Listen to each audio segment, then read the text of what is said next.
Comme le noir sème en nous des visions imprécises,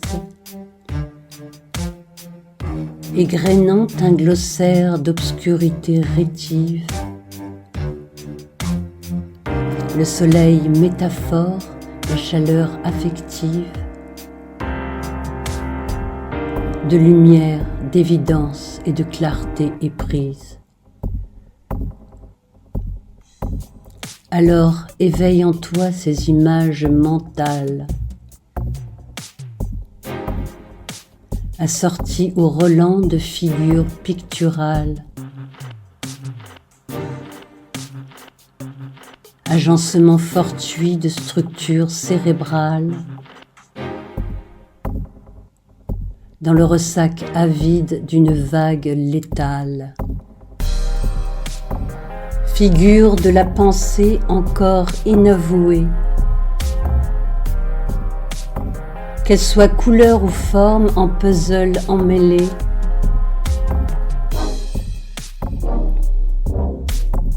immémoriale mémoire si proche de l'inconscience, avant que par des mots ne se cherche le sens.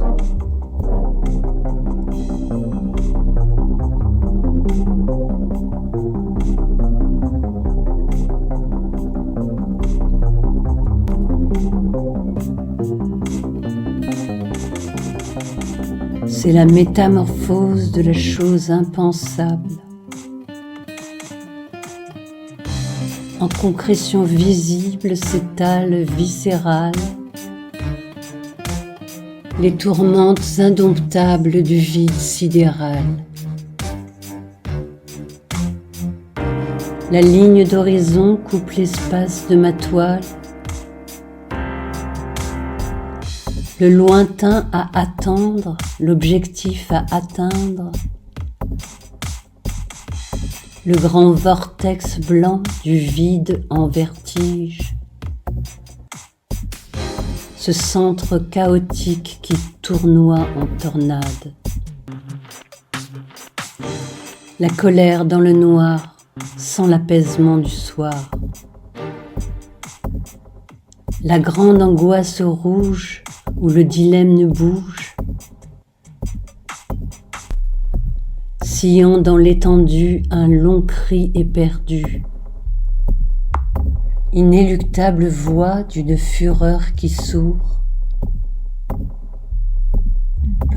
peur nocturne des amants, Hiroshima rampant, des amours pour toujours, faille préliminaire, catastrophe à venir,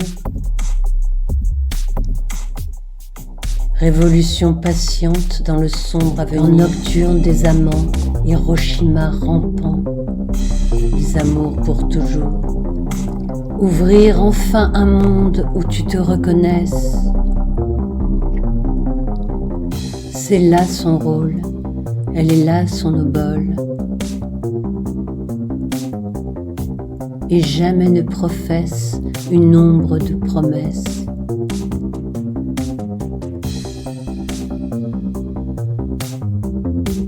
Comme l'écrivain est ton porte-parole, je suis ton porte-image. Écoute les ravages qui cinglent à ta porte. Écoute les rivages où l'espoir te porte.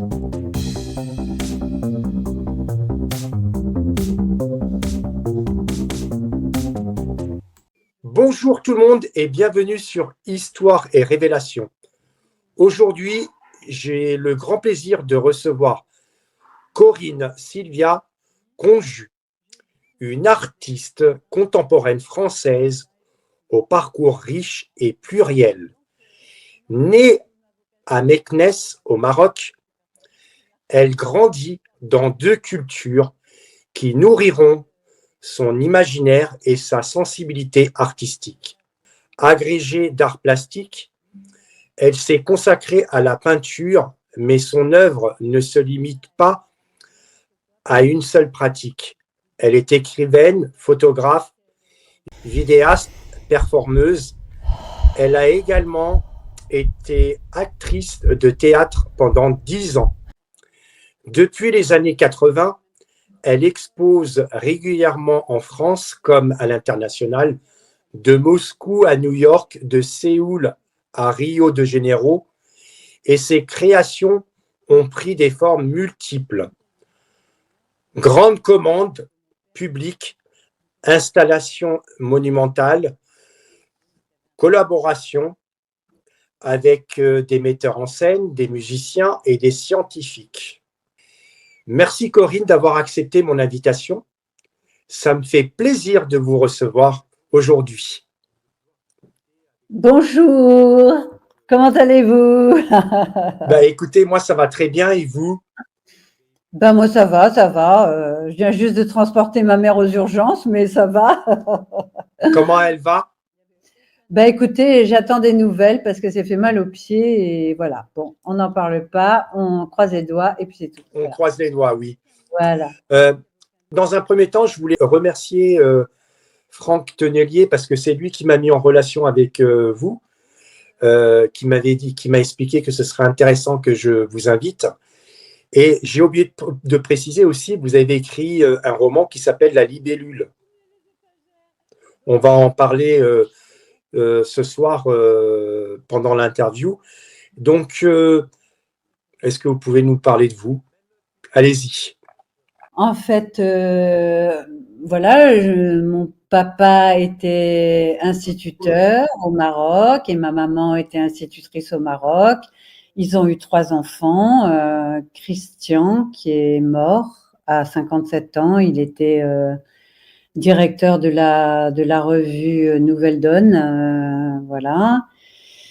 Il est mort d'un accident de moto à 57 ans. J'ai un autre petit frère, Charlie. Et voilà, mes parents étaient donc instituteurs en coopération au Maroc. Ils étaient tous les deux nés au Maroc déjà. Mon père à Oujda, ma mère à Meknès. Mon frère Christian est né à Agadir. Mon frère Charlie et moi, nous sommes nés à Meknès. Voilà. Donc j'étais entourée par une famille. Vous me parliez un peu de l'artistique dans ma famille. Mon père était un chanteur et il arrêtait pas de chanter comme un rossignol. À l'âge de 13 ans, il a fait des radiocrochets. On l'a emmené je sais plus, à Rabat ou je ne sais où pour aller chanter à 13 ans. Il est tombé sur une chanteuse qui s'appelle Christiane Lorraine, dont j'ai retrouvé des chants sur Internet, qui voulait le lancer. Et puis, comme elle était beaucoup plus vieille que lui, mon grand-père a mis le holà. Au lieu du voyage qu'il devait faire avec elle, il a organisé un petit voyage avec ses copains, voilà. Donc, il veillait au grain, quoi. Il avait très peur de l'artistique, en fait. Et donc, en fait, mon père chantait, il dessinait très, très bien. Il avait un très bon coup de crayon. Il y avait des dessins partout dans la maison, mais c'était voilà, il recopiait des photos.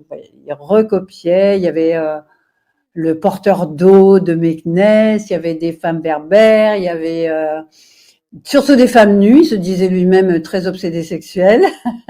Et dans son école, il y avait il avait décoré son école, il y avait le portrait de Jules Ferry, mais très, très, très photographique, quoi, voilà.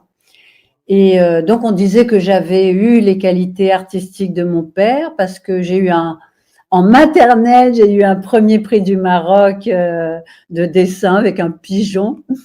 Et j'étais persuadée que j'étais une artiste parce que tout le monde me disait que j'étais une artiste. Voilà, donc ça s'est pas posé pour moi la question.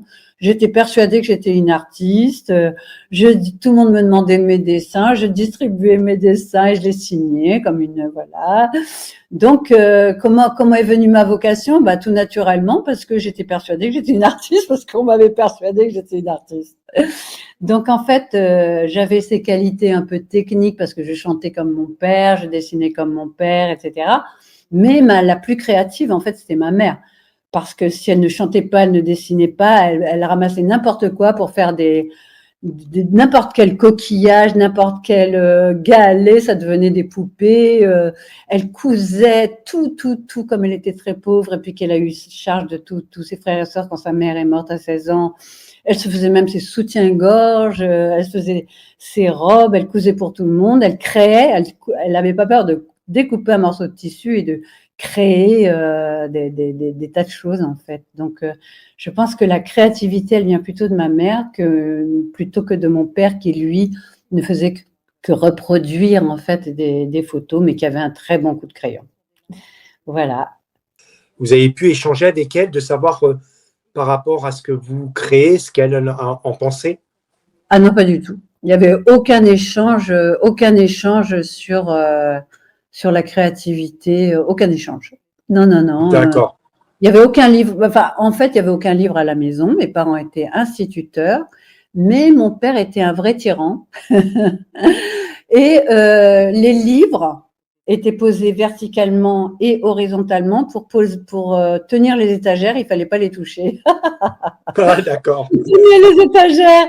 Donc en fait, on n'a jamais été vraiment encouragés à lire ni rien, alors que en fait, mes parents étaient instituteurs. C'est très curieux, quoi.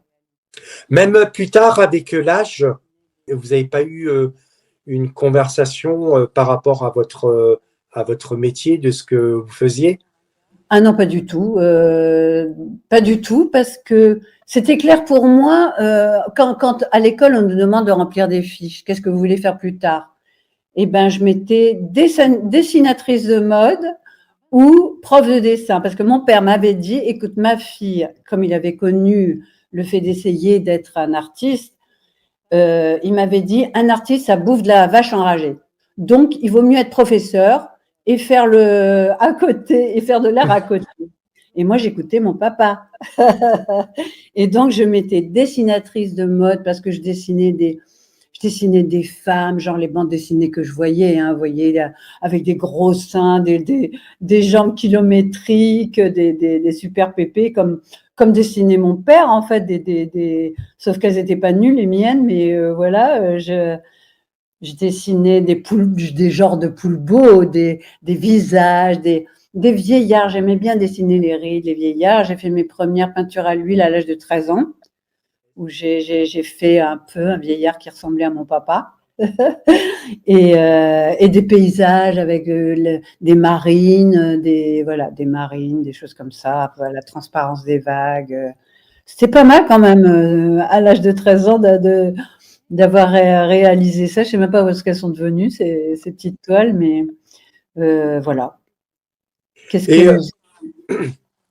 oui, Oui, alors aucune discussion sur l'art, hein. C'est pas la peine. Il y avait des reproductions d'impressionnisme à la maison, c'est tout ce que je connaissais sur l'art. Et en fait, quand j'étais à l'école, en troisième, il y avait évidemment option art, mais il n'y avait pas de bus pour y aller. Donc, je n'allais pas à l'option art, j'étais inculte, mais inculte complètement. Je me souviens qu'en première année de fac, quand j'avais vu le mot de Paul Klee, je disais Paul Klee parce qu'il y avait 2 E chez Paul Klee. J'avais aucune culture, quoi. Et bon, mes parents non plus, hein, aucune culture artistique, voilà. et bon, après, au fil du temps, vous avez évolué. Après, je suis rentrée à la fac d'art plastique, il a bien fallu que je m'y mette, hein, voilà. Mais en fait, je suis rentrée à la fac d'art plastique en 1971 et c'était le tout début de la fac d'art plastique parce qu'avant, c'était l'école Claude Bernard qui formait au dessin. C'était prof de dessin et après, c'est devenu prof d'art plastique. Et les profs de dessin, ils dessinaient des plâtres. Et nous, quand on est rentré à la fac, c'était complètement ringard d'imaginer qu'on puisse faire du dessin. Et je me souviens de la terreur que j'ai subie en fait parce que je suis allée à une exposition à la foire de la Bastille. Il y avait, c'est une espèce de grand hangar énorme. C'était apocalyptique parce que il y avait un artiste, bon, je pense que c'était Nietzsche, Nietzsche, TSCH, les activistes viennois. Donc, il y avait des femmes allongées sur des linceuls blancs. Il y avait des moutons pendus par les pieds qu'on avait ouverts de haut en bas. Donc, l'artiste prenait les viscères des moutons et versait toutes les viscères sur les femmes nues, allongées sur des draps blancs. Il y avait des grandes cuves qui voulaient être soi-disant du sang ou du vin. Parce que c'était très lié à la mythologie de la religion, etc. Et donc, moi, j'arrive dans ce truc-là et je me dis, bah voilà, c'est ça l'art d'aujourd'hui. Alors que moi, je n'avais fait que des petits dessins jusqu'à présent qui ressemblaient à la réalité, voilà, je dessinais des portraits, des choses comme ça, et je me trouve dans ce monde où il ne fallait plus dessiner. C'était complètement ringard, et l'art, c'était justement le body art, l'activisme viennois et des choses comme ça. Donc, je ne sais pas si vous imaginez la panique et la déception, mais en même temps, il y a eu 25% d'abandon le premier mois de la fac d'art plastique. Vous vous rendez compte? Ouais, bah oui. Moi, de toute façon, je voulais faire ça. J'avais effectivement, en terminale, j'avais fait de la philo avec un prof que j'adorais. C'est toujours les profs qui nous donnent les envies des matières. J'avais un prof que j'adorais un prof de philo. Et là, je me suis demandé en terminale, est-ce que j'allais faire philo ou est-ce que j'allais faire art plastique? Mais comme j'avais toujours voulu faire art plastique, j'ai fait finalement art plastique. Et à ce moment, quand vous avez vu cet artiste avec, comme vous l'expliquez très bien, avec les moutons et le sang, est-ce que à ce moment-là, vous avez pensé ou imaginé que c'était pas pour vous, que vous vouliez arrêter? Bah, justement, je me suis dit, ou j'essaye de comprendre ce qui se passe, ou j'arrête. Mais je suis quand même quelqu'un d'obstiné et je me suis dit, j'ai arrêté de dessiner. Hein. Je n'ai plus dessiné de toutes mes études. J'ai arrêté et je me suis dit, je vais comprendre. Et donc, j'ai étudié pour comprendre l'art contemporain, pour rattraper tout le temps que j'avais perdu, parce que quand même, les gens qui étaient avec moi à la fac, c'était des gens qui avaient eu une perception de l'art depuis la troisième, seconde, terminale, quand même. Moi, je n'y connaissais rien, je ne comprenais rien. Et j'ai arrêté de dessiner, je me suis dit, bon, ce que je fais, c'est ringard, je vais essayer de comprendre. Et j'ai étudié, voilà. Pour vous, un bon électrochoc ça vous a permis de vous développer et de passer… Mais en fait, bon, je raconte, j'ai écrit une nouvelle là-dessus, justement, qui s'appelle 1971. Imaginez, on arrive à la fac, on a des UV majeurs. À cette époque-là, il y avait les UV majeurs et les UV mineurs. On avait 3 UV mineurs à choisir entre esthétique, c'est-à-dire philosophie de l'art, ou histoire de l'art. Mon père me dit, écoute, l'histoire de l'art, tu pourras toujours l'apprendre dans les livres. Alors que l'esthétique, c'est peut-être plus difficile, il vaut peut-être mieux que tu prennes des UV mineurs d'esthétique. Et on avait 36 lieux. Hein. On allait à l'école spéciale d'architecture pour faire des UV, on allait aux Beaux-Arts, on a fait quand même du dessin. J'avais choisi, comme on pouvait choisir ce qu'on voulait, j'avais pris du dessin d'après modèle vivant. Quelle chance que j'ai eu de pouvoir assouvir mon envie de dessiner. Et on avait des cours de cinéma, on avait des cours à Assas, on avait les UV majeurs à Saint-Charles, complètement dans le 15e, dans une usine désaffectée où les carreaux étaient cassés, voilà, enfin c'était une horreur. Et on avait les UV d'esthétique à Sancier. Et les profs, alors on était assis partout sauf sur les chaises. On était assis, les gens étaient assis en tailleur par terre. Ça fumait, on voyait même pas le prof tellement on était dans une atmosphère enfumée. La prof, elle clopait comme ça, c'était Geneviève Clancy, elle clopait comme ça. Et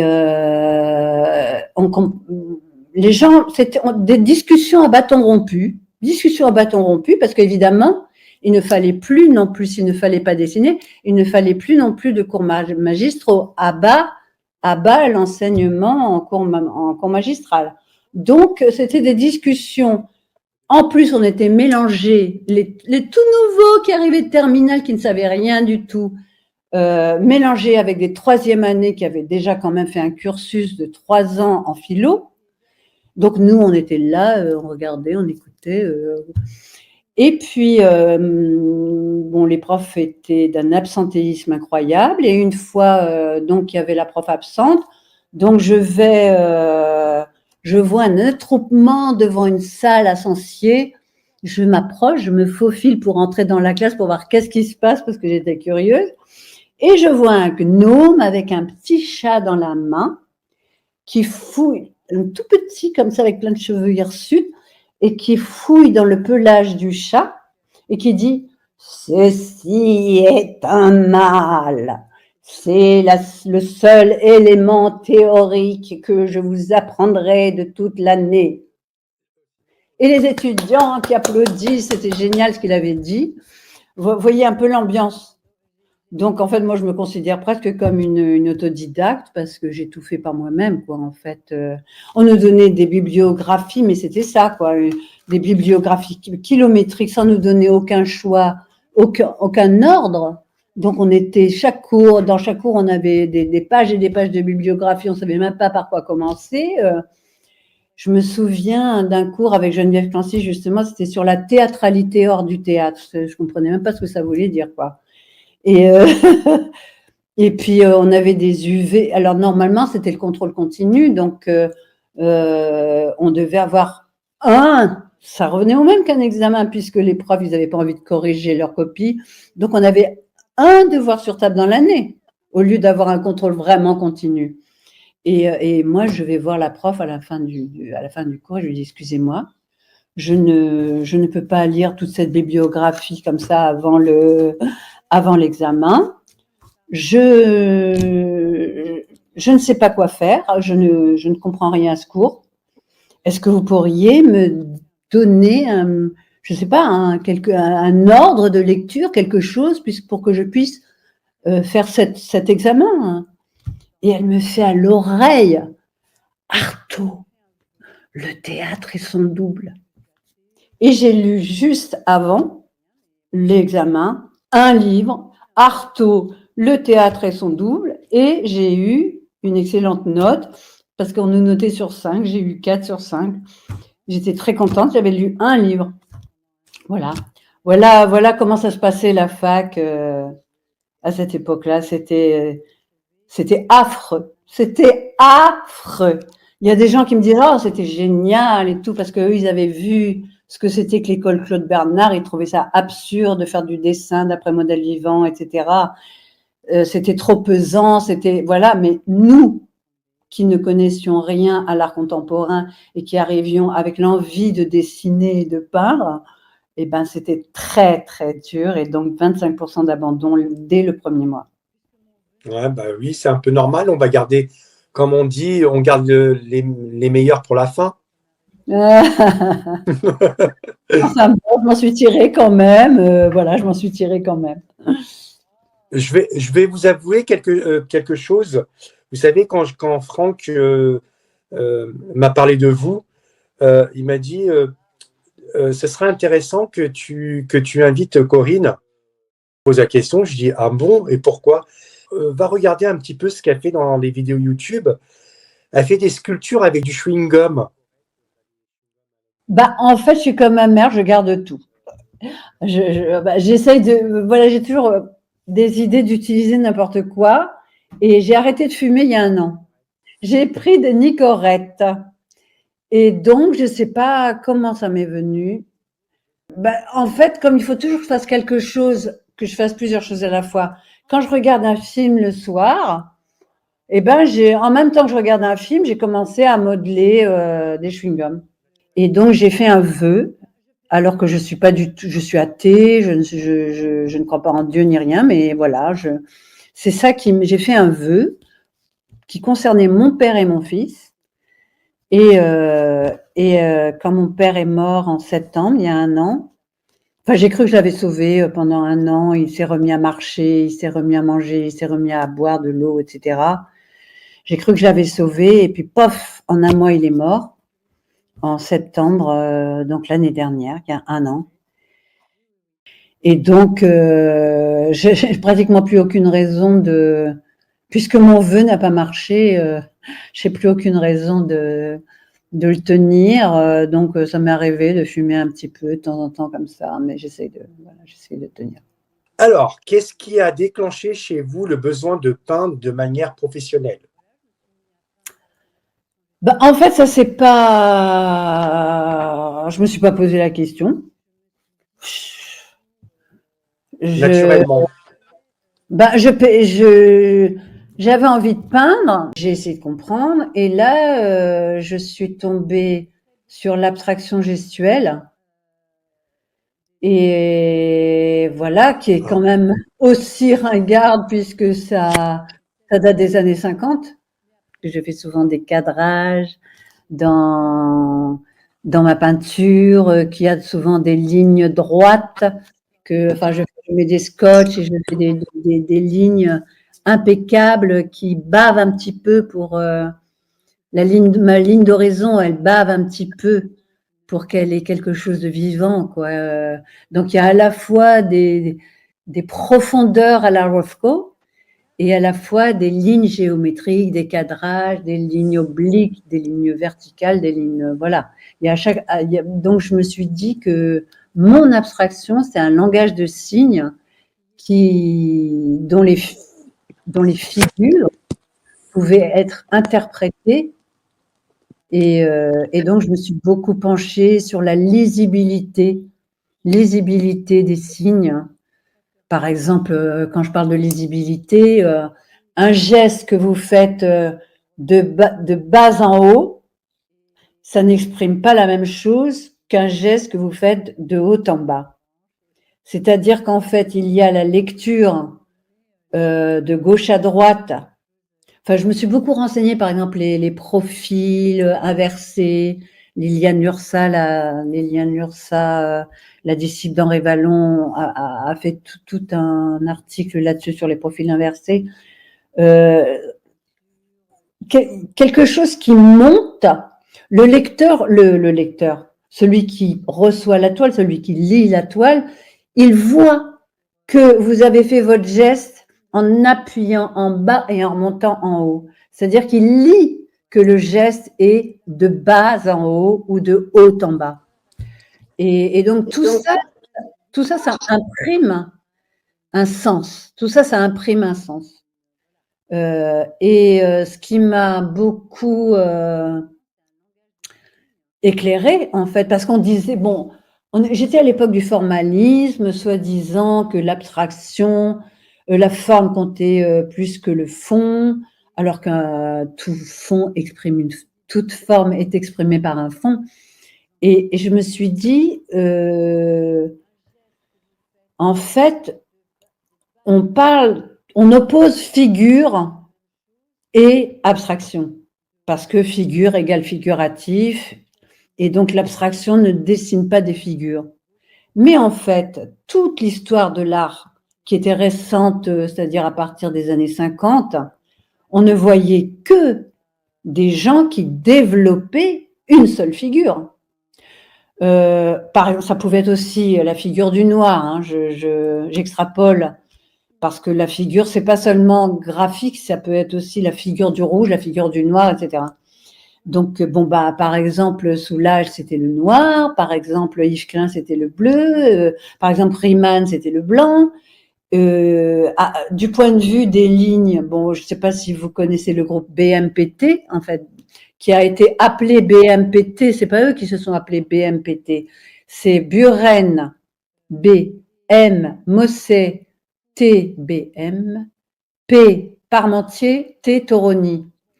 Buren, il prenait de la toile de Storr, des lignes alternée verticale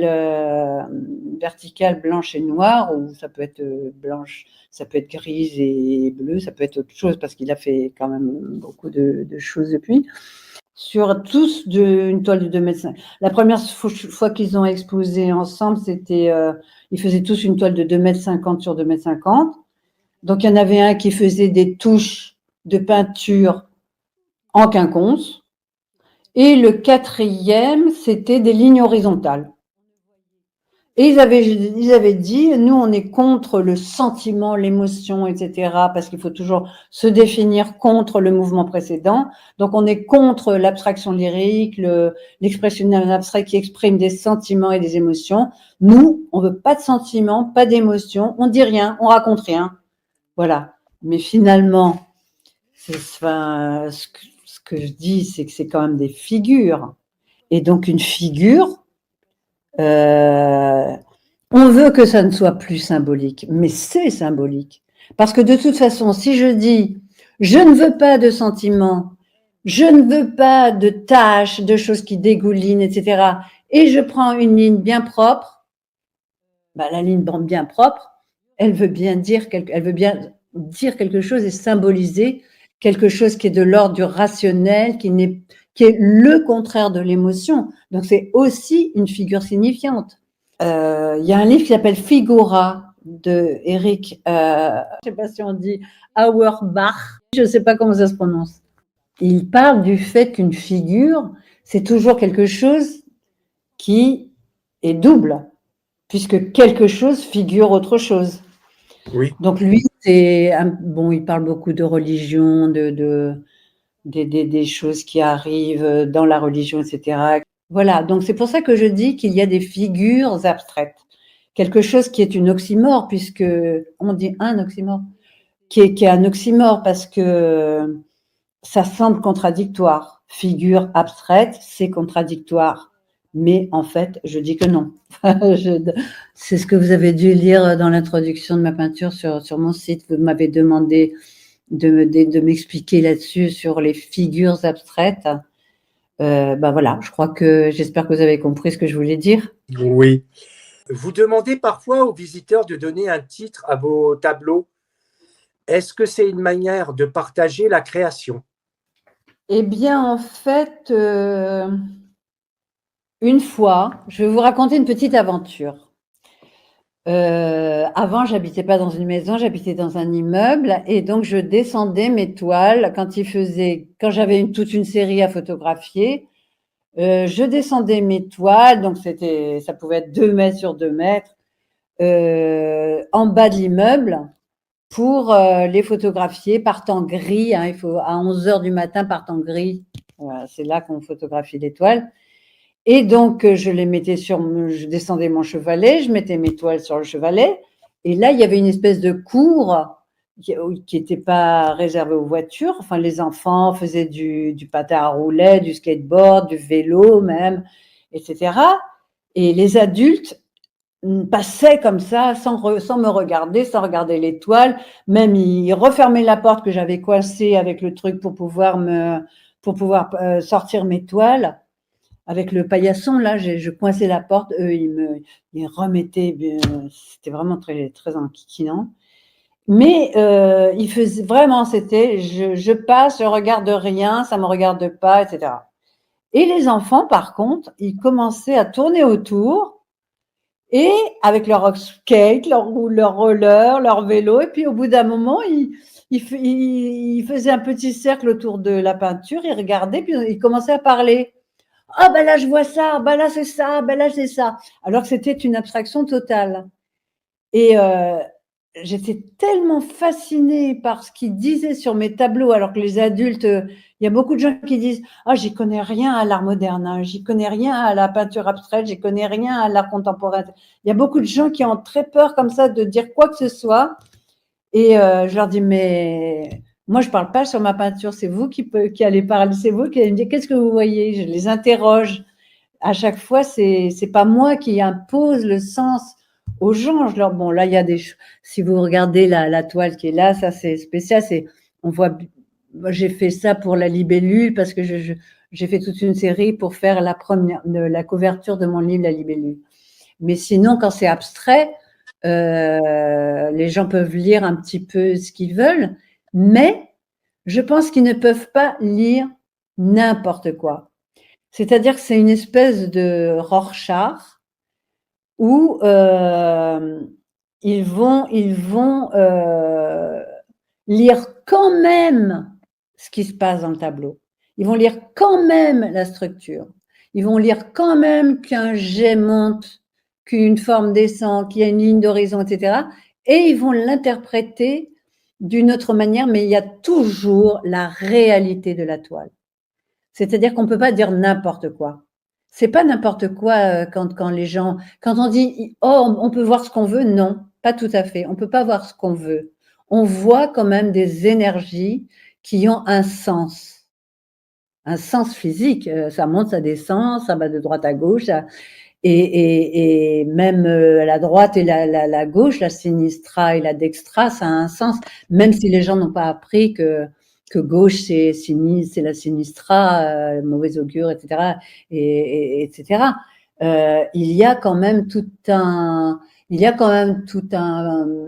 background inconscient chez les gens qui est notre culture, notre civilisation, etc. Et même s'ils ne savent pas les choses dans le détail, ils sont quand même influencés par toute notre culture sans même le savoir, que c'est des choses qui ont une racine dans l'imaginaire collectif, quoi. Mmh. Donc, ces enfants qui ont parlé comme ça, je suis allée les enregistrer, je suis montée, j'ai pris mon truc, j'ai enregistré, j'ai tout noté. Et ça m'a beaucoup servi quand même pour développer toute ma pensée sur la lisibilité de l'abstraction, les figures, etc.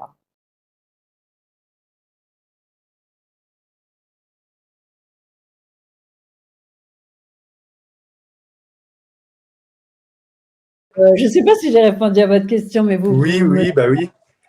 Voilà, moi, et il y a autre chose, c'est que j'ai fait un jour, je reçois, mais je sais pas, à minuit, 1h du matin, je regarde mon ordi et puis je vois quelqu'un qui m'écrit, j'ai cru que c'était une farce.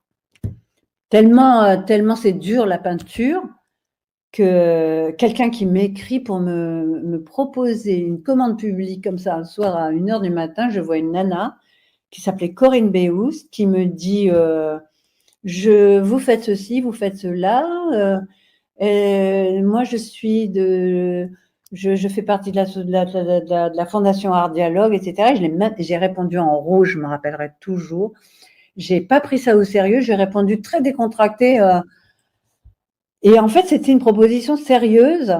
Et c'était la Fondation de France. C'était sous l'égide de la Fondation de France, la Fondation Art Dialogue, et qui faisait des choses en rapport avec le public. Et donc, j'ai imaginé, c'était de l'art dans la ville, dehors. Et moi, ça c'était jamais. Moi, je fais de la peinture de chevalet, entre guillemets. Hein. Je m'imaginais pas du tout qu'un jour j'allais peindre, sur dehors, quoi. Quelque chose qui allait durer toute l'année. J'ai fait des toiles monumentales de 8 mètres carrés et 4 mètres carrés et 8 mètres carrés. Donc, ça s'appelle Histoire d'une ligne. C'était en 2005.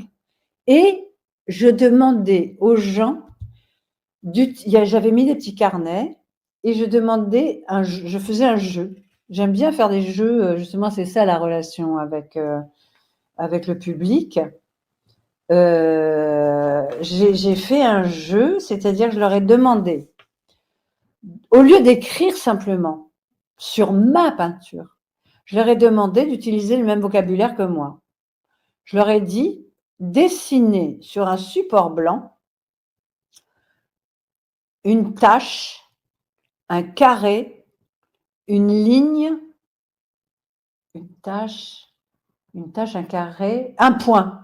Donc un point, ça peut être interprété de différentes manières. Hein. On peut faire un point comme ça, comme en maths, un point, un X, ou alors un point comme ça, un point plus ou moins gros, etc., etc. Donc, alors, il fallait qu'il dessine ces figures en les agençant sur un support blanc. Et quand ils avaient fini de dessiner, ils devaient dire qui ils étaient. Je suis le point, ou je suis la tâche, ou je suis la ligne, ou je suis le support blanc, ou je suis le point, la ligne. J'ai tout dit, je ne sais pas. Et une fois qu'ils avaient choisi qui ils étaient, ils devaient dire ce que c'était que le reste. Si moi je suis le point, alors évidemment le point il se situe dans l'espace, soit à l'intérieur du carré, soit à côté de la ligne. Qu'est-ce que c'est que cette ligne? Qu'est-ce que c'est que ce carré? Qu'est-ce que c'est que cette tâche? Mais ça a fonctionné, mais trop bien. C'est un truc que je fais régulièrement avec tout le monde qui vient à la maison et tout ça. Comme j'ai préféré faire ça dans la ville de Hyères plutôt que dans la ville où j'habitais, j'habitais à Brunoy à l'époque. Et j'étais enseignante à Hyères, donc je voulais que mes élèves participent, bien sûr. Donc j'ai fait pour pouvoir faire des balades avec eux et pour pouvoir faire le jeu avec eux. Excusez-moi, je bois. Et donc j'ai fait ça dans la ville de Hyères et ils pouvaient emmener des feux, des pastels, ce qu'ils voulaient, etc. Et puis et ils ont fait ça, ça a marché du feu de Dieu. Parce qu'à la fin, ben voilà, je suis le carré. Qu'est-ce que c'est que le carré? Si je suis la tâche qui sort du carré, qu'est-ce que ça veut dire? Voilà, ça pouvait être la maison, ça pouvait être mes parents, voilà. Et avec tous les éléments de leur vie intime, ils me racontaient toute leur histoire en fait. Et même Dupont-Aignan, qui était à l'inauguration, puisque c'était le maire de Hyères, a participé à ce jeu. Donc voilà, ça s'appelait Histoire d'une ligne et finalement ça devait rester très peu de temps. C'est resté 3 mois, puis 6 mois et comme ça a duré. Comme les toiles n'étaient pas abîmées, il y avait des toiles sur une maison. J'avais demandé il y avait à quelqu'un qui était intéressé pour avoir ça sur sa maison. Il y avait au marché, il y en avait sur le grand parking du centre-ville, il y en avait à la poste. Voilà, il y avait tout un chemin qui s'appelait Histoire d'une ligne avec mes toiles. Voilà. C'est bien tout ça. Et donc, les gens participaient et en même temps, ça leur faisait comprendre qu'ils pouvaient exprimer quelque chose avec des formes géométriques, abstraites, je veux dire, ça pouvait être géométrique ou non géométrique, puisqu'il y avait la tâche, etc. Et à la fois, ils pouvaient faire un pas vers la compréhension de l'abstraction, enfin en tout cas des signes. Des signes, ils entraient directement dans la signification de la peinture, qui n'est pas toute la peinture, mais qui est quand même une bonne partie de l'art contemporain, qui est l'abstraction finalement. Hein, toute l'abstraction, qu'elle soit lyrique, expressionniste abstraite ou qu'elle soit géométrique. Parce que quand je parlais des figures tout à l'heure, j'ai oublié de dire, j'ai parlé tout de suite de BMPT, mais j'aurais pu parler de la ligne verticale de Barnett Newman, qui est une figure. J'aurais pu parler du carré de Albers, j'aurais pu parler de, je ne sais pas moi, ça ne me vient pas comme ça, mais bon, je les ai cités sur mon site. Enfin, à chaque fois, il y a quand même des artistes qui se font une spécialité d'une figure, parce que sinon on ne les reconnaît pas. Et moi, je sais qu'au début, je peignais un peu dans tous les sens, enfin, et que c'était trop varié, et que le premier gariste qui m'a exposé, il m'a dit « Ah, si vous m'en faites 10 comme ça, je vous expose. » Il m'a montré une toile. Si vous m'en faites 10 comme ça, je vous expose. Parce que il faut, pour reconnaître le style d'un artiste, faire 10 fois la même chose à peu de choses près. D'accord. Ok. Et sinon, est-ce que, pareil, vous avez eu l'occasion aussi de faire des peintures dans les rues au Maroc? Est-ce qu'on vous a sollicité ou pas du tout? Ah non, mais au Maroc, je suis partie en 6e. J'ai fait que ma 6e au Maroc. J'ai fait ma 6e au Maroc et ma 5e en France. D'accord. Ça aurait pu être possible. De peindre quand j'étais petite? Non, actuellement, de faire la même chose, de vous proposer de Bah, faire en de fait, la peinture au Maroc. on ne peut pas peindre comme ça. Il faut s'adresser à des institutions. Par exemple, quand j'étais en Égypte, j'étais invitée par un ami qui travaillait au centre, à l'Institut français. Et donc, j'ai pu connaître des gens pour faire ma demande, comme j'avais photographié plein de femmes dans la rue, des femmes, des petites filles, etc. J'ai pu faire une exposition avec ce que j'avais pris comme photo là-bas. Ça a été un D'accord. premier en fait, voilà. J'ai pu, parce qu'on m'a prêté une photocopieuse, une bonne photocopieuse, j'ai écrit des textes. C'était des photos avec des textes. Soit la photo était au milieu. Je peux vous en montrer une ou je vous les montrerai Oui, en. allez-y. Oui, oui. Donc, vous voyez, il y a la photo Oui, d'une femme dans un bus. Ça s'appelle Cache-Cache. Parce que donc j'ai écrit tout ce qui s'est passé entre nous parce qu'elle faisait exprès. Elle me regardait, vous voyez, elle me regardait. Et elle faisait exprès de se déplacer d'1 millimètre pour se cacher au moment où j'allais la prendre. Ça a été tout un jeu. Et donc j'ai est-ce que vous raconté. pouvez rapprocher la photo, qu'on puisse voir un peu plus? Mais je pourrais vous envoyer la photo et vous la Oui, verrez. elle est magnifique, la photo. Donc je vous lis juste un peu. C'est un jeu entre nous. Jusqu'à la fin, jusqu'à sa descente du bus, elle ne se sera jamais départie de cet air sévère, vif, sans méchanceté, qu'elle pratique avec ferveur, comme l'attitude digne d'une femme de son âge. Elle me regarde un peu de côté, vogue des yeux à la fenêtre, et quand je crois enfin l'attraper, elle bouge finement tout le corps de la façon la plus naturelle, à peine quelques centimètres, pour ne pas avoir à détourner la tête, mais placer son visage derrière ce bras de mon premier plan, comme par un chaos du bus. Je prends des photographies par la fenêtre, je prends ce réseau de bras qui me sépare d'elle, je garde l'appareil aux yeux comme pour capter n'importe quoi, pour lui faire croire que ce n'est pas elle qui m'intéresse. Mais elle sait. Aucun clignement, aucune mimique ne me dira jamais que je l'indispose. Elle joue à m'imposer sa loi, sans violence, avec une justesse du geste échappatoire, une élégance de torero. Cela dure la moitié du temps de notre long retour des pyramides. Je ne veux pas renoncer. La partie a déjà trop duré pour que je ne me pique pas de la mener jusqu'au bout. D'habitude, je n'assiste jamais. Au premier signe d'agacement ou de refus poli, j'acquiesce. Mais elle, rien.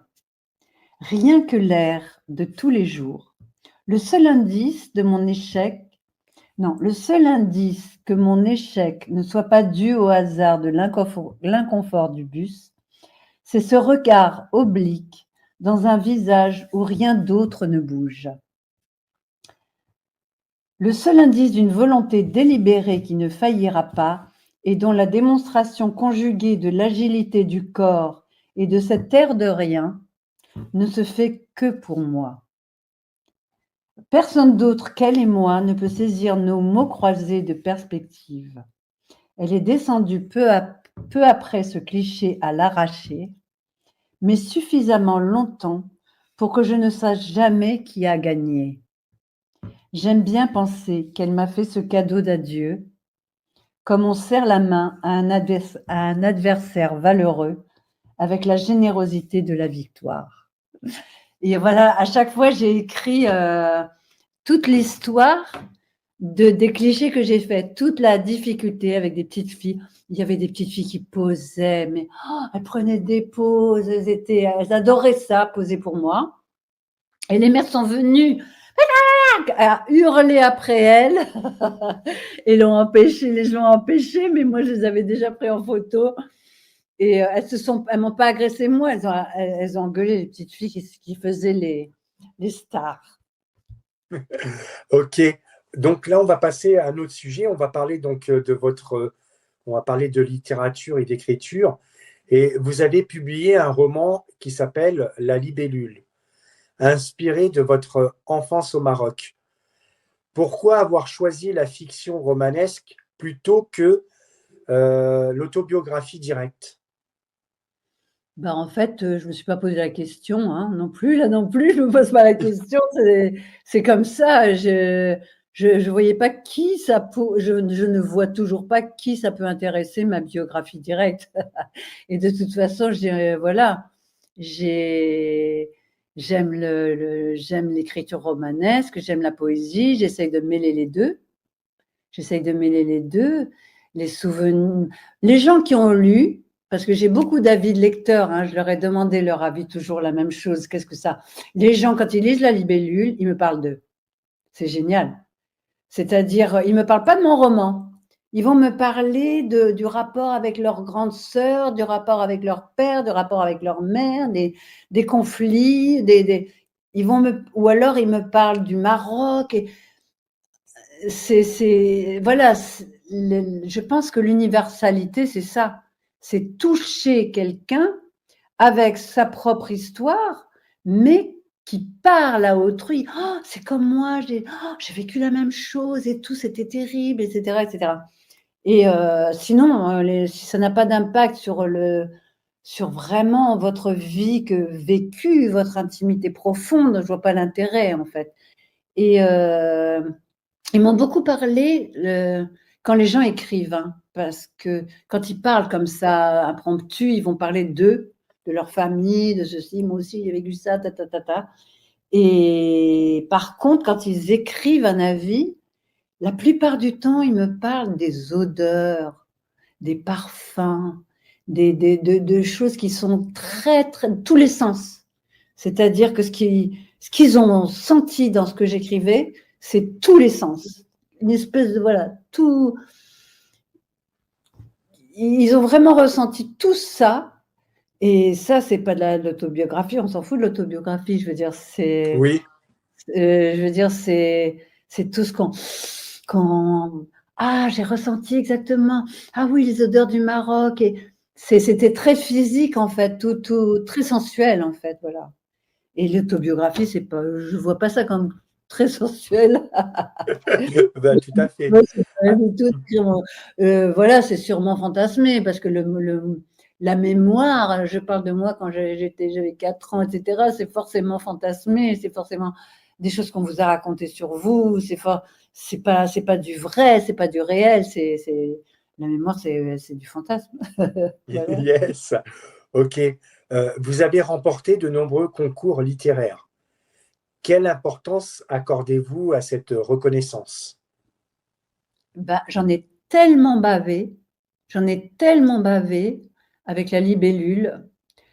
En fait, j'ai commencé à écrire la libellule sur une plage. C'était une nouvelle, mais j'écrivais. Moi, j'avais écrit évidemment à 16 ans, 17 ans, hein, quand j'ai lu Baudelaire, Rimbaud, j'ai écrit des poèmes. Mais disons qu'après, quand je me suis plongée dans mes études, j'ai écrit que sur l'art. J'ai écrit les dissertations, je me rappelle que quand je suis sortie de la grecque et on s'est lu nos brouillons, enfin, il y a un mec qui me fait « Mais c'est de la poésie, ça !» d'un air de dire c'est pas du tout c'est pas du tout ce qu'on attend de toi. Et moi, j'avais tellement, je me rappelle que j'avais une comparaison entre le XVIIe et l'art contemporain. J'avais pris un tableau qui était une nature morte et un tableau hyper réaliste. J'avais pris que 2 tableaux et j'avais juste comparé un tableau hyper réaliste avec une nature morte du XVIIe siècle.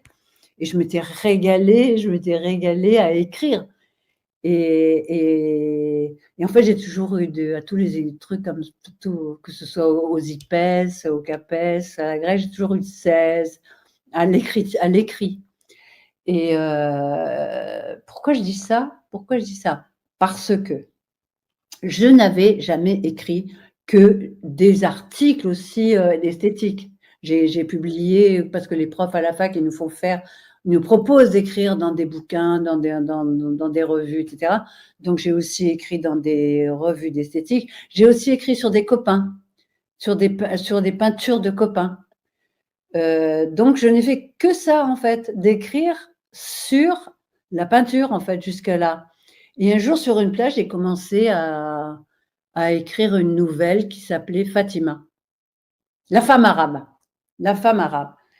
J'ai écrit ça, c'était juste une nouvelle. Et puis après, un jour, j'ai commencé à écrire un roman avec ce début-là. Et donc, en un mois, mon fils était parti chez son père parce que j'étais divorcée. Je venais juste de divorcer et j'étais avec mon nouveau compagnon qui était réalisateur, écrivain, etc. Et j'étais à ma table à écrire La femme arabe. En un mois, j'ai écrit 400 pages. J'ai cru que je devenais alcoolique parce que j'avais tellement froid, mais vraiment ça. On était en plein mois d'août dans un immeuble où il faisait chaud. J'étais tellement frigorifiée que j'ai mis un chauffage à mes pieds. J'avais encore tellement froid que j'ai rien trouvé de mieux que de boire un whisky. Et après, j'ai bu tous les jours, jusqu'à la fin. J'ai bu tous les jours, j'avais des migraines et tout, c'est horrible. Et mon fils, il revient de vacances et il me dit « Maman, j'aime mieux quand tu peins, hein ?» Alors je lui dis « Pourquoi ?» Il me dit « Parce que quand tu écris, t'es comme ça. » Il me fait une telle mimique, une telle description de moi que j'ai arrêté net de picoler. Mais je pique. Pendant toute l'écriture de la libellule, j'ai bu du whisky tous les jours. J'avais des migraines atroces parce que j'étais frigorifiée. Ça remuait tellement de choses en moi que j'ai failli devenir alcoolique. C'était incroyable cette histoire. J'étais frigorifiée. Et je montre ça à quelqu'un qui s'appelait Alain Clerval, que j'avais rencontré dans la Galerie de France, qui me draguait. Et donc, je lui ai montré la libellule et il m'a présenté à Michel Bernard, qui était chez De Noël. Et chez De Noël, et donc ce mec, Michel Bernard, qui avait écrit La Négresse muette, je crois, ou La Négresse verte, non, La Négresse verte, c'est les chanteurs. La Négresse muette, qui avait fait un tabac à l'époque. Et donc, je lui présente, je lui donne mon bouquin. Et une semaine après, je reçois un message. Une semaine après, alors que normalement, quand vous donnez un truc à lire, c'est 2 mois, hein, minimum. 2 mois minimum. Et là, peut-être parce que j'ai été présentée par Alain Clerval, Michel Bernard a lu tout de suite. Et il me laisse un message. Vous êtes un écrivain. Vous avez une petite musique à vous. Il me met un message. C'est dommage qu'à l'époque, on n'avait pas les moyens de garder les choses. Mais ça m'a fait un effet mais extraordinaire. Je savais que j'avais des bonnes notes à l'écrit. Je savais que j'ai toujours eu des bonnes notes en rédaction à l'école, mais ça mais c'était formidable.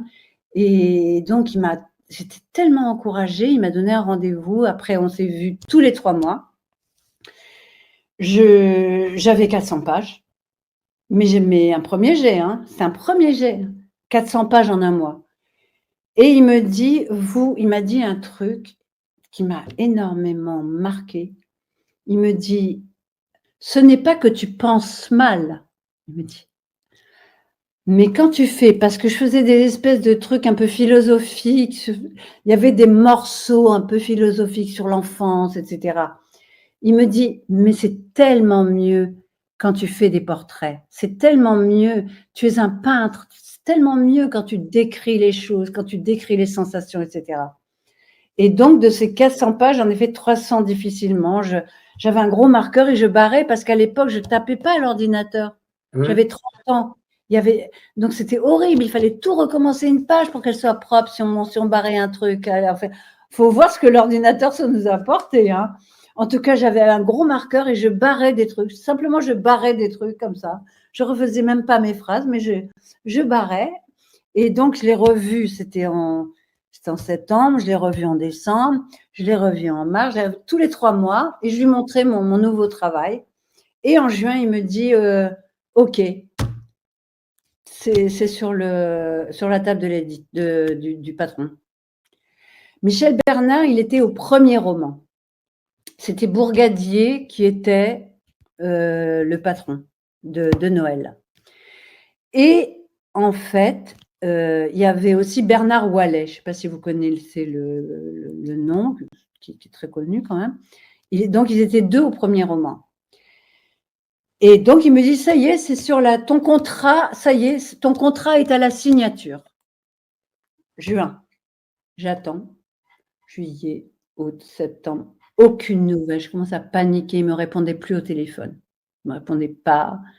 La secrétaire, elle me dit, oui, oui, il est sur la table, il est au service des contrats, etc. Bon. Et j'avais plus de nouvelles de Michel Bernard. C'était incroyable. Je commence à paniquer. Alors, il y a un ami qui me dit, oh, tu sais, il aime les jolies femmes. Si ça se trouve, c'est juste, voilà. Bon, alors j'ai commencé à me déprimer, à me dire, c'est foutu et tout. Et finalement, il me répond, j'ai un rendez-vous dans notre café habituel. Il était vert. Il était vert. Mais vraiment, il avait changé. C'est un bel homme, Michel Bernard. Hein. Il est mort maintenant en 2004, je crois. Il avait changé de couleur. Comme s'il avait un cancer du foie ou je ne sais pas quoi. Il était maigre. Et il me dit, ben voilà, je suis foutu dehors de chez De Noël. C'est-à-dire que ils ont mis Marcelin à la place de Bourgadier pour remonter l'entreprise. Ça a été racheté par Gallimard. Et donc, Marcelin a mis toute son équipe à lui. Et comme il ne peut pas nous mettre à la porte, on est là depuis si longtemps, il nous refuse tout ce qu'on propose. Il nous refuse tous les premiers romans qu'on propose. Donc, je vais partir. Il me dit, je vais partir. C'était horrible. Et j'ai pas été parti. Eh ben, il est parti, mais il avait plus de 60 ans. On lui a donné une somme, je ne sais pas, et puis il est parti à la retraite, lui. Alors que Michel Bernard Wallet, lui, il a fondé sa propre maison d'édition. Et donc, je n'ai pas été éditée. Mais j'étais découragée, mais dégoûtée. Et donc, moi, je me battais déjà pour la peinture. C'est très difficile quand même d'avoir des expos, de faire des dossiers. C'est très difficile le milieu de la peinture. Et en plus, vous tombez sur des mecs, je suis désolée d'être vulgaire, mais qui en veulent qu'à votre cul, alors qui vous font miroiter des choses, ils vous invitent au restaurant, et puis après, ils vous font après, vous dites, ben non, je suis mariée. Et à chaque fois, j'ai eu, bon, moi, je suis pas de l'époque de MeToo, mais j'en aurais plein à raconter aussi, hein. Plein à raconter des déboires que j'ai eus avec les mecs dans la peinture, hein. Et bon, enfin bref, j'ai pas édité. En 2000, ça c'était, donc j'avais 30 ans, j'étais jeune. En 2008, je sais plus, j'ai dû faire, je sais plus, vous avez écrit ça, mais il faudrait que je retrouve les dates un jour, mais je sais pas, 17 ans plus tard, mais c'est monstrueux. J'avais mis dans un tiroir, quoi. Je me suis dit, allez, c'est la peinture, j'ai continué dans la peinture. Je rencontre un poète qui était éditeur de poésie et à qui je fais lire ma libellule et il adore. Et lui, il me dit, moi, je suis éditeur de poésie, mais la patronne de Zurflux, c'était Zurflux, c'était des gens qui faisaient des partitions de musique et qui avaient aussi envie de faire autre chose. Elle avait envie de faire de la poésie, des romans et tout.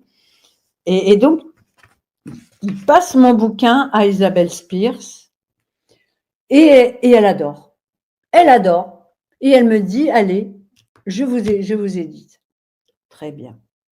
On travaille, la mise en page, tout, les fautes, je me bats pour des néologismes que j'ai voulu. Enfin, c'est long quand même avant de. Voilà. Le bouquin naît. On fait les pubs. On fait les pubs, j'en distribue dans tout le collège pour que les gens achètent d'avance. Là, ça s'appelle des prêts, je sais pas quoi. Prévente. Des prêts, voilà, pour que les gens payent d'avance, pour qu'on sache, puisque maintenant ils éditent par 100, par 200, par 300, ils éditent jamais 1000, quoi. Donc, voilà, je distribue partout mon prospectus et tout. Je fais même une grosse fête et tout.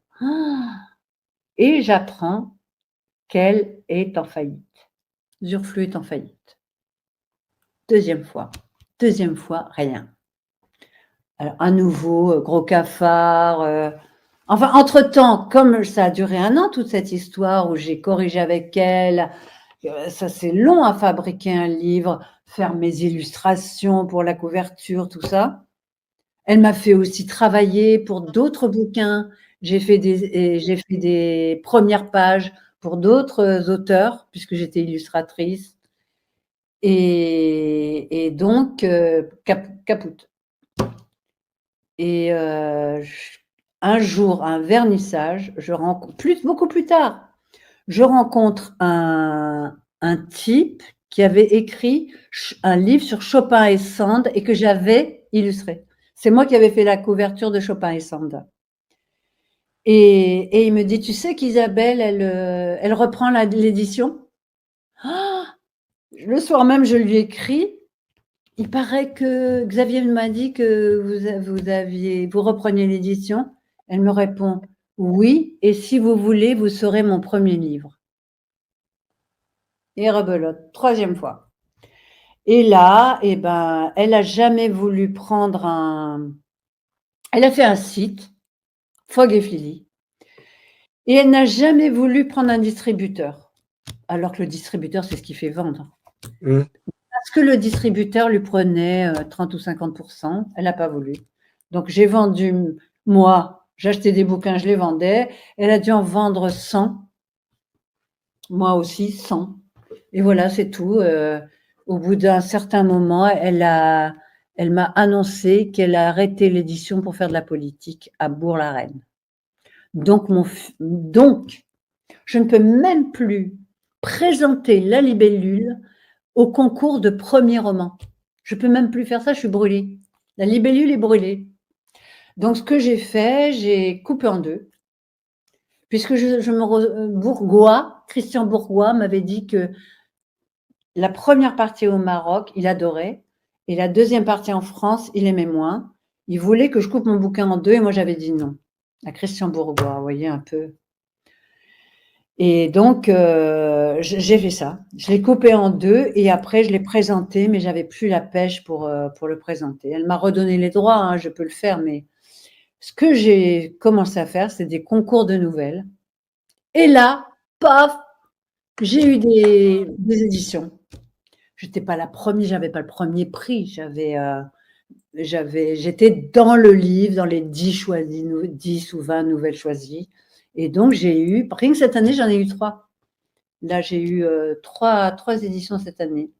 Et donc, je trouve ça beaucoup plus facile parce que personne ne voit votre gueule, personne ne voit votre cul. Je suis un peu vulgaire, je le sais, mais c'est comme ça, c'est anonyme, personne ne m'a vu. Je sais au moins que c'est la valeur de mon travail, c'est la valeur de mon écriture qui a fait que j'ai été prise dans des revues, alors que toute ma vie, je n'ai jamais su si les gens en voulaient à ma peinture, à mon art ou à autre chose.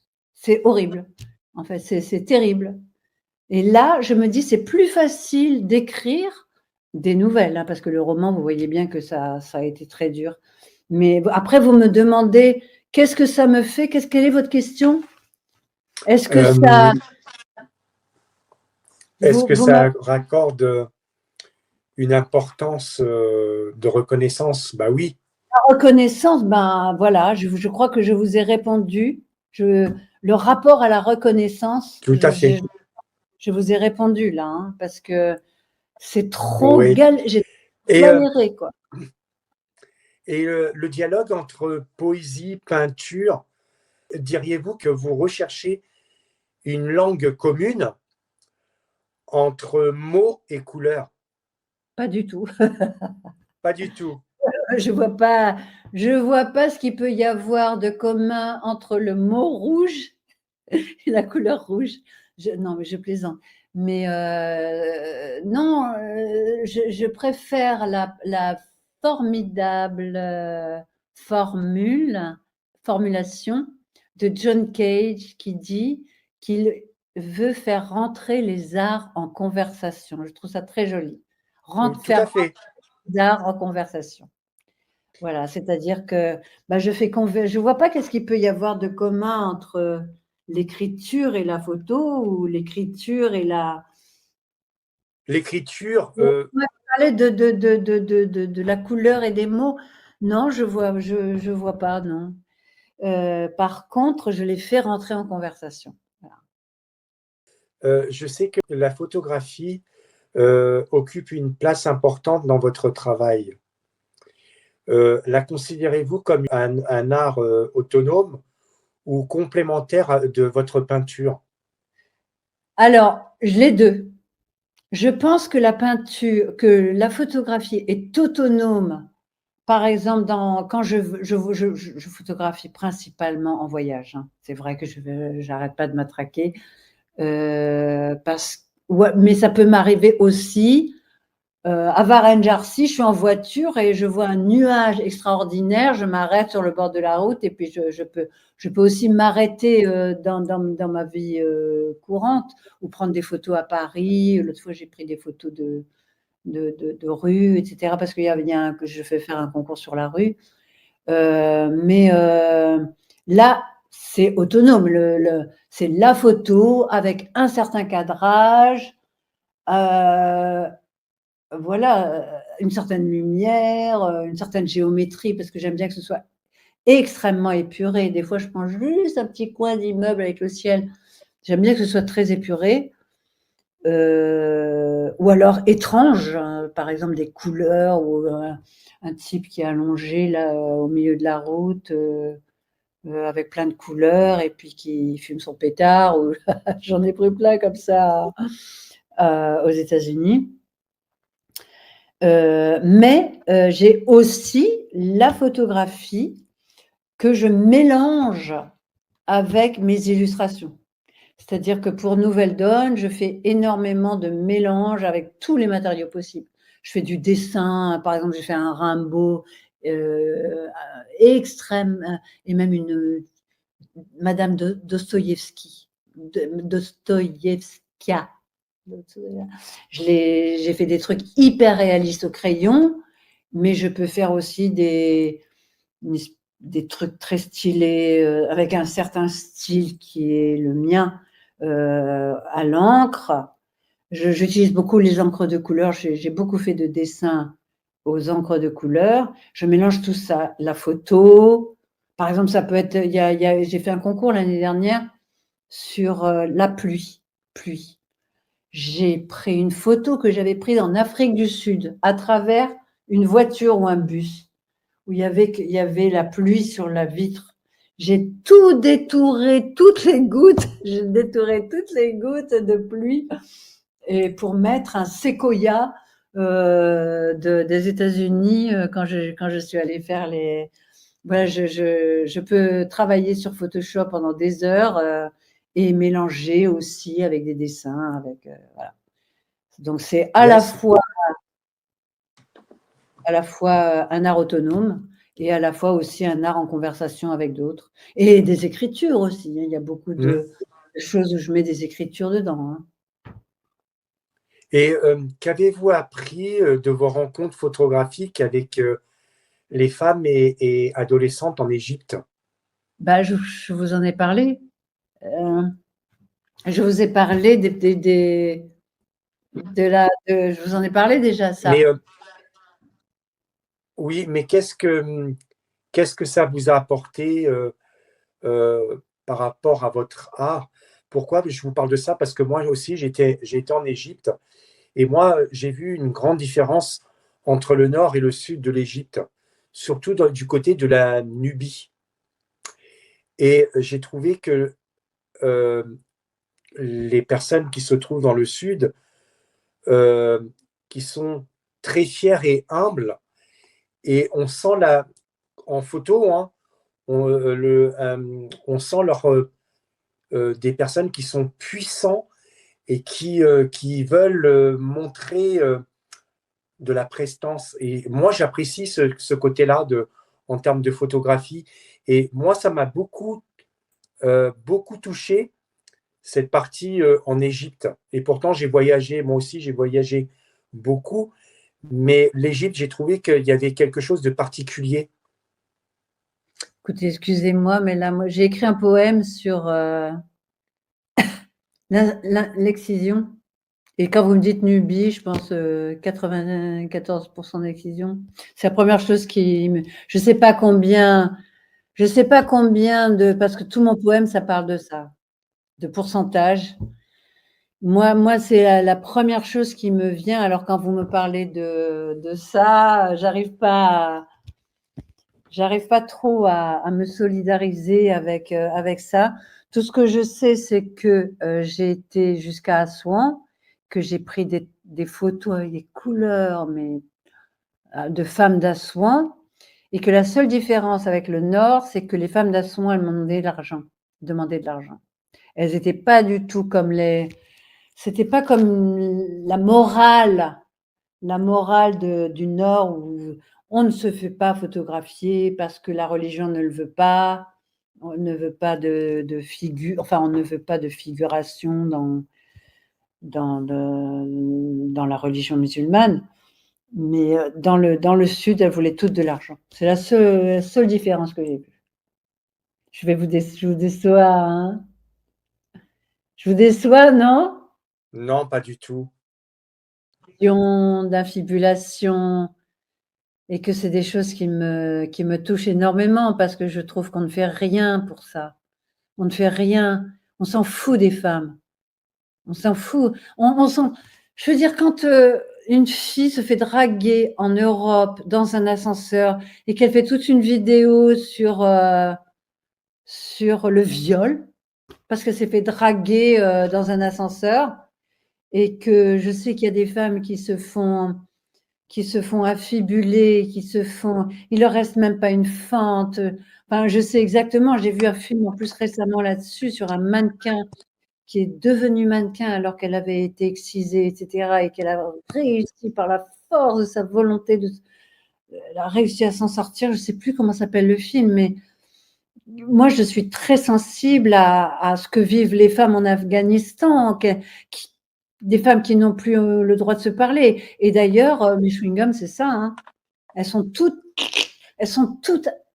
bon, c'est un symbole, c'est des fils, donc je parle symboliquement de l'infibulation pour moi, de l'emprisonnement, de l'étouffement. Elles ont plus que les yeux là, et puis si elles se parlent, et encore les Afghanes, il y en a, ça se croise dans tous les sens, quoi. On voit rien de leurs yeux, et elles n'ont plus le droit de se parler entre elles. Avant, elles allaient dans des centres, des hammams, des choses comme ça, où au moins elles se parlaient entre elles. On leur interdit de se parler entre elles. Et ça, tout le monde s'en fout, quoi. Ça me rend malade quand je vois Oui, je suis tout à fait d'accord. la Moi, sexualité. j'ai abordé pas mal de sujets, mais bon, je ne vais pas trop rentrer dans le détail, où j'ai abordé des sujets avec des témoignages de l'inceste. C'est exactement la même chose. Vous voyez, les gens, ils s'en foutent. Je vais prendre un exemple en termes de témoignages. Quand vous avez 30 ou 40 000 d'abonnés et que vous invitez des personnages qui veulent raconter leur vécu, ce qu'ils ont, que ça leur touche dans leur propre chair, leur propre âme, et qui viennent témoigner. Déjà, il faut être courageux pour venir témoigner, et que vous faites 300, 400 vues, ça prouve bien ce que vous dites sur les sujets des femmes, que ça n'intéresse personne, non? Ben, en tout cas, bon, moi, quand je vois certaines personnes autour de moi qui me disent il faut s'intéresser plus, il faut à la France, il faut, enfin bon, Oui, j'ai pas envie de on parler. change de sujet. Oui, on change de sujet. J'ai été fascinée par une phrase de Roland Barthes qui disait, c'est dans Écrivain et professeur, l'écriture commence là où la parole devient impossible. Entre parenthèses, entendre impossible comme on le dit d'un enfant. J'ai dit bon sang, mais c'est bien sûr, c'est exactement ça. J'ai commencé à écrire quand j'avais quelque chose à dire à des gens, j'arrivais pas à leur parler. J'avais fait une bêtise parce que j'ai un tempérament, je me mets en colère et tout, après je m'énerve, je dis des bêtises. J'ai aucune confiance en mon verbe oral. J'ai aucune confiance en mon verbe oral, c'est pour ça que c'est terrible le trac pour moi. J'ai un trac, mais à me tordre les boyaux, voilà. Et j'ai commencé à écrire pour parler, pour dire ce que je n'arrivais pas à dire par la parole. Donc la parole devient impossible, donc on écrit. Je me suis dit, mais c'est pareil en peinture. Je peins parce que je ne sais pas dire. Quand on me dit qu'est-ce que tu veux dire par la peinture, mais je ne sais pas dire ce que je dis par la peinture. Il faut que je me torde. Il faut que j'étudie pendant 10 ans à la fac pour pouvoir comprendre ce que j'ai peint. Voilà. En plus, j'ai arrêté ma thèse au bout de je sais pas combien d'années parce que dès que je fixe une théorie sur quelque chose, paf, j'ai envie de le contredire. Je fais une série sur le bleu parce que le bleu ceci, paf, et ben j'en ai marre. Il faut que je contredise toujours que je contredise ce que j'ai écrit, comme si c'était imprenable, comme si on ne pouvait pas saisir la peinture, comme si le verbe ne pouvait pas saisir la peinture. Voilà, ou que j'ai pas envie que le verbe saisisse la peinture, et donc je vais me débrouiller pour faire autre chose que ce que j'ai théorisé pendant 10 pages. C'est incroyable. Donc, la peinture, c'est pareil, c'est la parole impossible. L'art de l'acteur, tout ce qui était corporel, en sortant de la grecque, je suis allée faire du théâtre, mais vraiment 3 à 5 après-midi par semaine. C'est vraiment là, je me suis défoulée, j'ai fait vraiment du théâtre à plein temps, quoi. Mais en tout cas, j'étais très bonne pour tout ce qui était improvisation physique. Et dès qu'il fallait improviser verbalement, paf, incroyable, je ne pouvais plus parler. J'avais peur de me trahir, de raconter ma vie, et effectivement, à un moment, je commence à faire une improvisation, je parle du mariage, je parle des relations de couple, etc.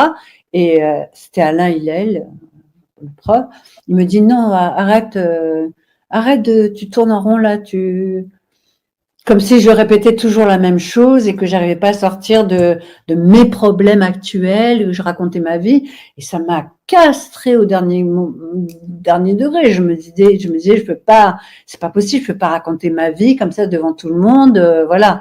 Et tout ce qui était corporel, super. J'ai fait beaucoup de danse, j'ai fait beaucoup de choses corporelles.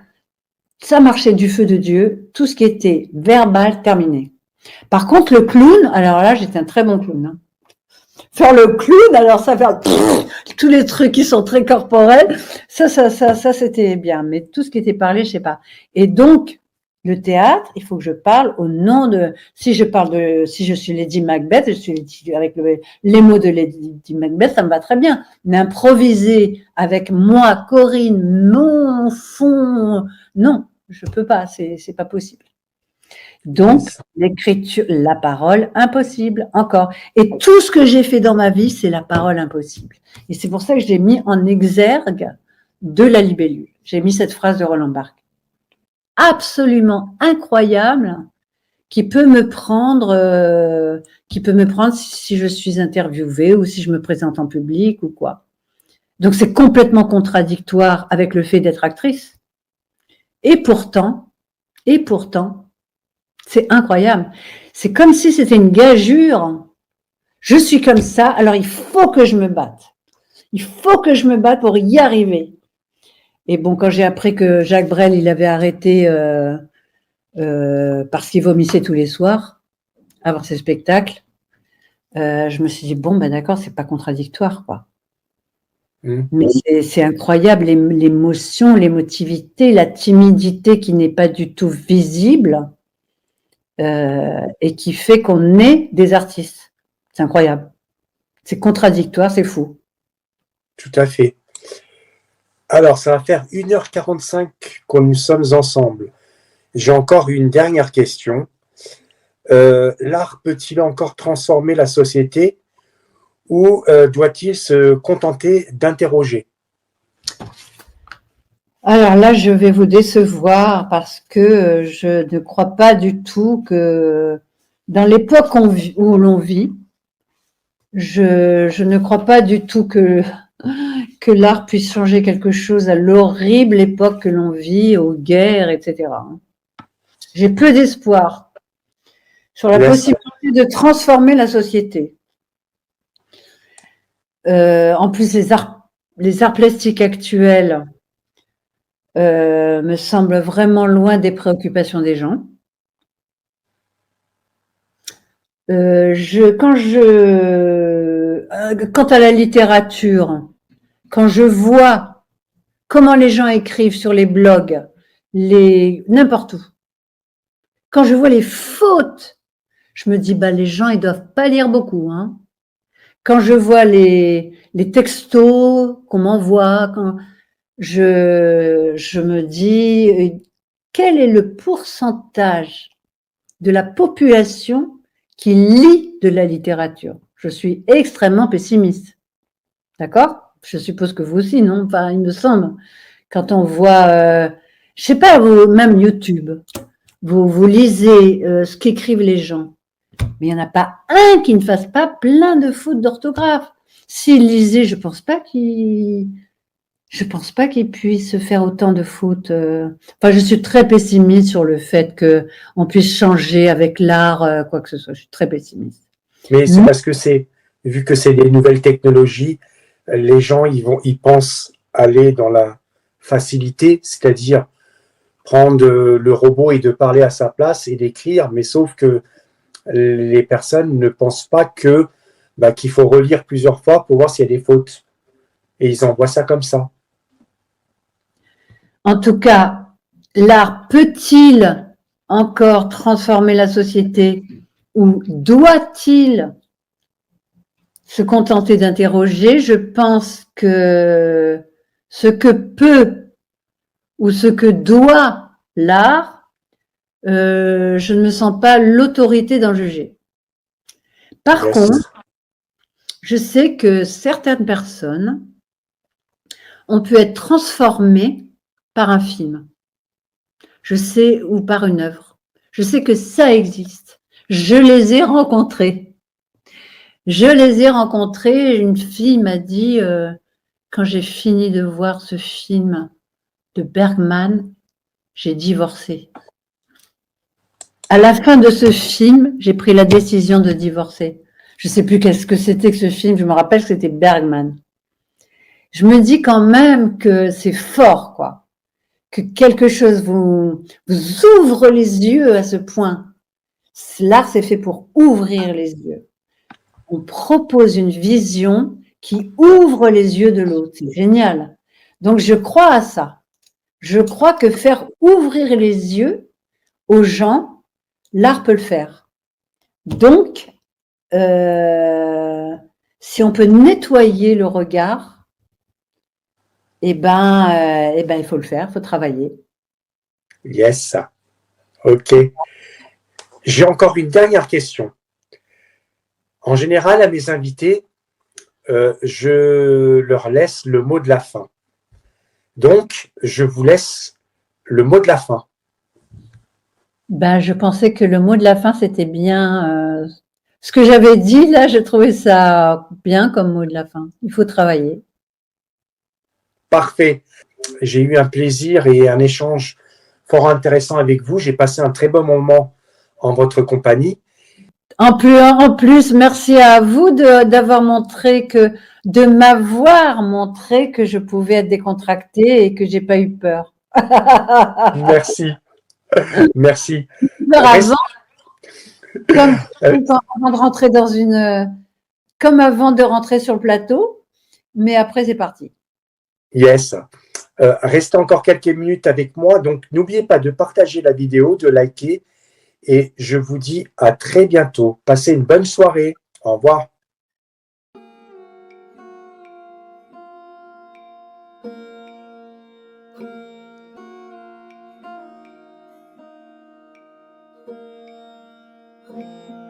Un voile se lève. L'aube était si froide. Les larmes ont gelé sur sa joue. C'est pas sa faute, c'est comme ça. Ma fille, qu'as-tu fait? Le père doit lancer la première pierre. C'est pas sa faute, c'est la loi. Vous me voulez sans bouche, et je me veux sans voile. Mais vous ne voulez pas de ma vérité nue. Lacune sous la dune, entre les pétales de tes lèvres, ma sœur, mon amie, j'entends ton cri jusqu'ici. Mes nubiles qu'on mutile, à qui donc est-ce utile? Je pleure sur ta candeur. 98 en Somalie, 98 à Djibouti, 90 au Soudan, 92 au Mali. Maman, c'est quoi ces pourcentages? Ma fille, ce n'est pas de ton âge.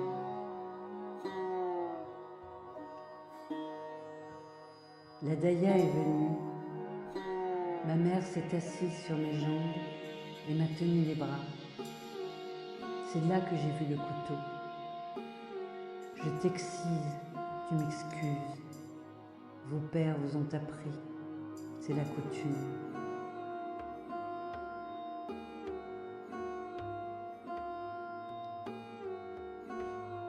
Nubiles anonymes, c'est bientôt l'heure du leurre. Des dieux sauveurs, c'est bientôt l'heure du leurre. Des dieux sauveurs. La clepsydre mesure l'écoulement. Je sens ton sang qui gicle, pourpre à l'embouchure. Arme ton âme de toutes les larmes, l'âme vampire, pour le meilleur et pour le pire. Sable le sabre, et souviens-toi, 93 en Égypte, 96 en Guinée, 98 en Érythrée, 98 à Djibouti, 90 au Soudan, 98 au Mali, 90 au Maman, 98 au Mali, 98 à Djibouti, Maman de ton âge, c'est 98 en Somalie, ma fille, 98 à Djibouti, Maman, 90 au Soudan, c'est quoi ces pourcentages? 92 au Mali, Maman, c'est quoi ces pourcentages?